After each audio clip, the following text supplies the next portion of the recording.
নমস্কার, JM update চ্যানেলের পক্ষ থেকে সকলকে জানাই স্বাগত। আজকে আবারও একটা লেটেস্ট আপডেট নিয়ে কিন্তু চলে এসেছি। রাজ্য সরকারের তরফ থেকে আবারও ডিও পদে নিয়োগের কিন্তু একটি বিজ্ঞপ্তি প্রকাশিত করেছে, অর্থাৎ ডাটা এন্ট্রি অপারেটর পদের ক্ষেত্রে। এক্ষেত্রে আপনাদের মিড ডে মিল প্রকল্পে কিন্তু নিয়োগ করা হবে ডাটা এন্ট্রি অপারেটর পদে। আজকে অফিসিয়াল বিজ্ঞপ্তির মাধ্যমে সেই সমস্ত তথ্যগুলি আমরা স্টেপ বাই স্টেপ কিন্তু জেনে নেব। তার আগে প্রত্যেকে বলে রাখি, এই চ্যানেলের নতুন সদস্য অর্থাৎ অডিয়েন্স হয়ে থাকলে প্রত্যেকে চ্যানেলটিকে সাবস্ক্রাইব এবং পাশে বেল আইকনটি ক্লিক করে দেবেন সবার আগে নিত্য নতুন আপডেট পেতে এই চ্যানেলের মাধ্যমে সবার আগে। যে সমস্ত অডিয়েন্স এখনও পর্যন্ত এই চ্যানেলকে সাবস্ক্রাইব করেনি এবং আমাদের ফেসবুক পেজ শিক্ষাযোগ্য পেজটি ফলো করেনি, তারা প্রত্যেকে কিন্তু অবশ্যই ফলো করবেন, চ্যানেলের লিঙ্কটি দেওয়া আছে। এটি সম্পূর্ণভাবে ডাটা এন্ট্রি অপারেটর পদে কিন্তু নিয়োগ করা হবে রাজ্য সরকারের তরফ থেকে। এক্ষেত্রে কি জানিয়েছে, in transfer of the memo number এখানে দেওয়া আছে, 17 জানুয়ারি এটি প্রকাশিত করেছে। Project director CMDP school education department government of West বেঙ্গলের তরফ থেকে জারি করেছে। এক্ষেত্রে ডাটা এন্ট্রি অপারেটর পদে নিয়োগ করা হবে, সেটি মিড ডে মিল প্রকল্পে কিন্তু নিয়োগ করা হবে এই ডাটা এন্ট্রি অপারেটর। এই ডাটা এন্ট্রি অপারেটর পদের ক্ষেত্রে আপনাদের পোস্টিং থাকবে office of sub inspector school, দার্জিলিংয়ে কিন্তু নিয়োগ করা হবে। এক্ষেত্রে আপনাদের শিক্ষা যোগ্যতা সম্বন্ধে কী বলেছে, আপনাদের গ্র্যাজুয়েশন পাস করে থাকতে হবে, কম্পিউটার অ্যাপ্লিকেশন নলেজ, টেকনিক্যাল এবং টাইপিং স্পিড কম্পিউটার অবশ্যই থাকতে হবে, তাহলে কিন্তু এখানে আবেদন জানাতে পারবেন, সেটা কিন্তু এখানে জানিয়েছে। এছাড়া কি জানিয়েছে এখানে, আপনার উইন্ডোজে 7, 10, 8 কিন্তু নলেজ অবশ্যই থাকতে হবে, অফিসে অর্থাৎ এমএস অফিসে কিন্তু অবশ্যই নলেজ থাকতে হবে। এক্ষেত্রে আপনাদের বয়স কী বলেছে, 18 থেকে 35 বছরের মধ্যে বয়স হলে প্রত্যেক প্রার্থীরা কিন্তু এখানে আবেদন জানাতে পারবেন। এক্ষেত্রে আমরা এসটি ওবিসি থাকলে প্রত্যেকের গভর্নমেন্টের ছাড় অনুযায়ী 5 বছর এবং 3 বছরে কিন্তু প্রত্যেকে ছাড় পেয়ে যাবেন। এক্ষেত্রে আপনাদের কিন্তু বেতন প্রতি মাসে 16,000 টাকা করে কিন্তু দেওয়া হবে এই জবটি কিন্তু যদি পেয়ে যান। আজকে এই ভিডিওর মধ্যে সেই তথ্যগুলি আমরা জেনে নিলাম এবং এখানে কি বলেছে অ্যাপ্লিকেশন করার সম্বন্ধে যে তথ্যগুলি এখানে দেওয়া যায়। Application are to submit the prescribe format annexure 3, অর্থাৎ ফর্মেট দেওয়া আছে নিচে, ফর্মেটটি আমাদেরকে দেখিয়ে দেওয়া হবে কীভাবে অ্যাপ্লিকেশন করবে। অ্যাপ্লিকেশন শেষ ডেট কী বলেছে, 31/1/2025 থেকে আমাদের অ্যাপ্লিকেশন করার শেষ ডেট। আজকে আমরা সেই ফর্মটিকে দেখে নেব আপনারা কীভাবে অ্যাপ্লিকেশন করবেন অফলাইনের মাধ্যমে। সেই ফর্মটিকে A4 সাইজে প্রিন্ট আউট করে নিতে হবে প্রত্যেকে।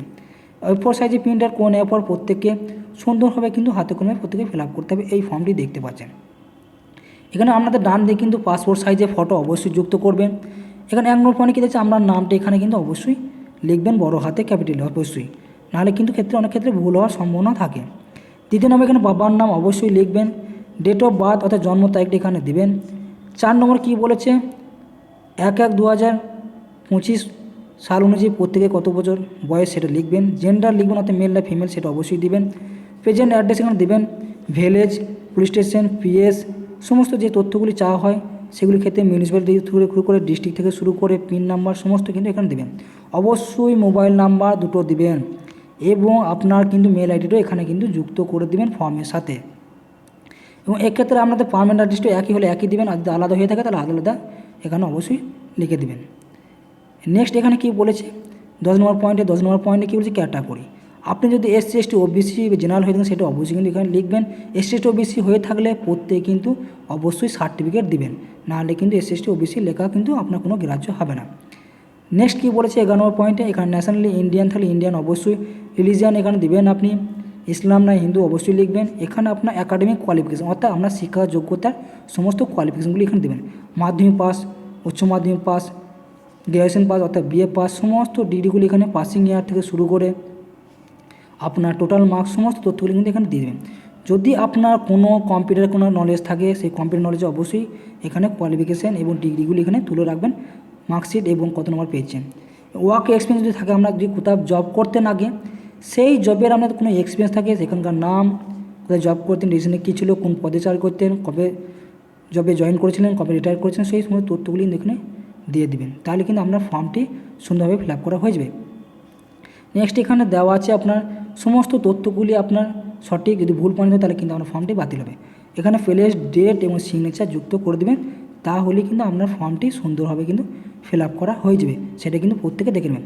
ফিল আপ করার পর আপনাদের কী করতে হবে, আপনাদের কী কী ডকুমেন্টস লাগবে এই ফর্মের সাথে সেটা কিন্তু প্রত্যেকে জানতে হবে। এইগুলো না জানলে কিন্তু আপনাদের পরবর্তীতে কিন্তু প্রবলেম হবে, সেটা কিন্তু প্রত্যেকে দেখে নিতে হবে। সেই সমস্ত ডকুমেন্টসগুলি কী কী লাগবে সেইগুলো আজকে ভিডিওর মধ্যে আমরা জেনেছি, প্রত্যেকে কিন্তু মনোযোগ করে দেখবেন। কী কী ডকুমেন্ট লাগবে সেইগুলি ওর থেকে অবশ্যই আপনারা জানবেন। বেসিক ডকুমেন্টস অবশ্যই আছে যেগুলির ক্ষেত্রে আধার কার্ড থেকে শুরু করে আপনাদের সেই ডকুমেন্টসগুলি কী বলেছে 2 নম্বর পয়েন্টে, documents to be submit with the application. এখানে proof of citizen voter card, Aadhaar card অবশ্যই এখানে দেবেন। এজ প্রুফ হিসেবে birth certificate, school certificate, admit card অবশ্যই দেবেন। এখানে ration proof Aadhaar card, voter card এবং মিউনিসিপ্যালিটি বিডিও অফিসে যদি রেসিডেন্ট সার্টিফিকেট থাকে অবশ্যই এখানে শো করাতে পারবেন। আপনার সমস্ত কোয়ালিফিকেশান, মাধ্যমিক পাস, উচ্চ মাধ্যমিক পাস, গ্র্যাজুয়েশন পাস সমস্ত তথ্যগুলি এই ডকুমেন্ট অর্থাৎ ফর্মটির সাথে কিন্তু আপনারা যুক্ত করে দেবেন।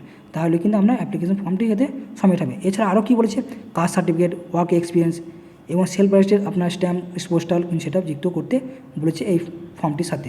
প্রত্যেকে জানতে পারেন আজকে কী কী আপনার এই ফর্মের সাথে ডকুমেন্টসগুলি লাগবে সেটা কিন্তু জানানো হলো। প্রত্যেকের ইন্টারভিউ কবে নেওয়া হবে সেটাও কিন্তু প্রত্যেকে দেখে নিতে পারেন পরবর্তী নেক্সট ভিডিওর মাধ্যমে। এই সমস্ত ডকুমেন্টসগুলি আপনারা যুক্ত করে দিয়ে আপনারা সরাসরি আপনাদের দার্জিলিং যে ঠিকানাটি দেওয়া আছে সেখানটি আজকে জেনে নেব। সেই ঠিকানায় গিয়ে প্রত্যেকে কিন্তু আপনাদের সাবমিট করে আসতে হবে, সেটা কিন্তু প্রত্যেকে দেখে নিতে হবে। সেই ঠিকানা কি বলেছে এখানে দেওয়া আছে দেখুন, CMDM section Lewis complex, Darjeeling, sub division inspector school, এখানে কিন্তু আপনাদের করা হবে। সেটা কিন্তু প্রত্যেকে দেখে নেবেন। সেটা প্রত্যেকে ভালো করে আরও একবার নোটিফিকেশান ডাউনলোড করে নেবেন, আমি ডিসক্রিপশন বক্সে লিঙ্কটি দিয়ে রাখবো। ওখান থেকে ডাউনলোড করে প্রত্যেকে আরও একবার যাচাই করে নেবেন, তারপরে কিন্তু অ্যাপ্লিকেশন জমা দিয়ে আসবেন। এবং আজকের ভিডিও এবং ইনফরমেশন যদি ভালো লেগে থাকে প্রত্যেকে চ্যানেলটাকে সাবস্ক্রাইব এবং পাশে থেকে বেল আইকনে ক্লিক করে দেবেন সবার আগে নিত্য নতুন আপডেট পেতে এই চ্যানেলের মাধ্যমে সবার আগে। এছাড়া যে সমস্ত প্রার্থীরা আপনার কোন জেলাকে দেখছেন অবশ্যই কমেন্টে জানাবেন।